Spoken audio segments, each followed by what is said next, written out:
মাছ খেয়ে ফেললো মানুষকে, এমন একটা কথা সোশ্যাল মিডিয়াতে খুব ঘুরে বেড়াচ্ছে। এটা একটা খুব ভাইরাল ব্যাপার। এইটার বিষয়ে আজকে একটু কথা বলবো আপনাদের সাথে। জেসিকা আর ডলফিনের ভাষাটা ছিল আলাদা। কথা নেই, বার্তা নেই, তারপরও তাদের ভিতরে কত একটা ভালো সম্পর্ক ছিল। আর এই সম্পর্ক দেখার জন্য মানুষ হাজার হাজার টাকা খরচ করে তাদেরকে দেখতে যেত।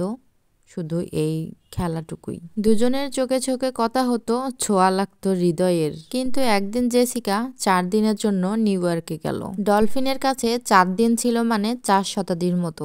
প্রতিদিন পানির ঢেউয়ের সাথে খুঁজেছে সে জেসিকাকে। জেসিকা কোথায়, কেন আসছে না? মনে হলো সে আর কখনোই আর আসবে না।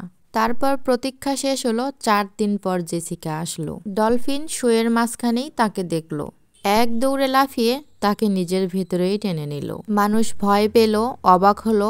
এটাই ছিল ডলফিনের শেষ আলিঙ্গন। এমন আলিঙ্গন যেখানে দূরত্ব আর মৃত্যুকে আলাদা করতে পারেনি। আমি জানি না এই কথাগুলোর মাঝে কতটা সত্যি লুকিয়ে আছে। আমি মিডিয়ার মাধ্যমে যতটুকুই শুনেছি ততটুকুই আপনাদের সঙ্গে শেয়ার করলাম। আসলে এই ভিডিওটা দেখে আমরা অনেক কিছুই শিক্ষণীয়, যে আসলে বেশি মানুষকে বা বেশি কাউরে ভালোবাসতে নেই, হোক না সেটা পশু বা হোক সেটা মানুষ, কাউরে অত বেশি ভালোবাসতে নেই বা কাউকে অত বিশ্বাসও করতে নেই। বেশি বিশ্বাস মানুষকে ঠকায়। আজ 2 দিন হলো এত পরিমাণে আলু ভাজি খেতে ইচ্ছা হচ্ছে, তো আজকে একটু ভাবলাম আলু ভাজি করে। আমি আজকে সকালে অনেক সকালে ঘুম থেকে উঠেছিলাম 5টার দিকেই।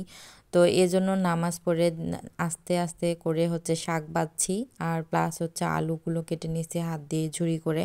তো আলুগুলো আমি একটু ভাতের সঙ্গে খাবো, তো সেজন্য আমি আলু ভাজি করে নিছি। আলু ভাজি খেলে কিন্তু গ্যাস হয়, এই কারণে আমি খেতে চাই না, আর আমার জামাই যেন খেতে চায় না। তো এই জন্য তার জন্য আমি শাক রান্না করব, আর এখানে আমার জন্য আর মেয়ের জন্য একটু আলু ভাজি করব। অনেক দিন হলো আলু ভাজি খাওয়া হয় না, খুব খেতে ইচ্ছে হচ্ছিল, তো তার জন্য আমি আজকে একটু আলু ভাজি করে নিয়েছিলাম। আলু ভাজিটা করে যখন আমরা খাইতে বসি বা শাক রান্না করে যখন আমরা খাইতে বসি, জামাইজানের জন্য তো শাক রান্না করেছিলাম, তো সে শাক বাদ দিয়ে আলু ভাজি বেশি খেয়েছে। তো এটা আমার দেখে খুব হাসি পাইছে যে যার জন্য রান্না করলাম শাক, সে ওটা খায় নাই, আলু ভাজিই খেয়েছে। আজকে কাদের কাদের এলাকায় সারা দিন বা রাতের বেলা থেকে শুরু হয়েছে বৃষ্টি। সারাদিন বৃষ্টি পড়ছে। কোন কোন এলাকায় বৃষ্টি হয়েছে অবশ্যই কমেন্ট করে জানাবেন। আমাদের এখানে এত পরিমাণে বৃষ্টি হচ্ছে, মানে কি বলবো, সারা দিন বৃষ্টি হয়েছে, কোনো কাপড় শুকাইতে পারেনি বা কোনো কিছু করতে পারেনি। মাঝে মাঝে বৃষ্টি পড়লে ভালো লাগে, কিন্তু সারাক্ষণ যদি টিপটিপ করে বৃষ্টি পড়ে কেমনটা লাগে বলেন তো? না যায় বাইরে কোথাও যাওয়া, না বাসায় থাকা যায় ঠিকঠাক করে, কাপড় শুকানো যায়, কোনো কিছুই ভালো লাগে না, বিরক্ত লাগে শুধু। শাকটা একটু সিদ্ধ করতে বেশি নরম হয়ে গেছিল, যাই হোক ব্যাপার না, তারপরেও ভালো হয়েছে। তো এই ছিল আমার আজকের ভিডিও। বা সবার কাছে কেমন লাগছে অবশ্যই কমেন্ট করে জানাবেন। সবাই ভালো থাকবেন, সুস্থ থাকবেন। আমার পেজে কিন্তু ভিউ রিচ একদমই সব কমে গেছে। এত অ্যাক্টিভ থাকার কারণেও কেন যেন কমে যাচ্ছে, আমি বুঝতেছি না।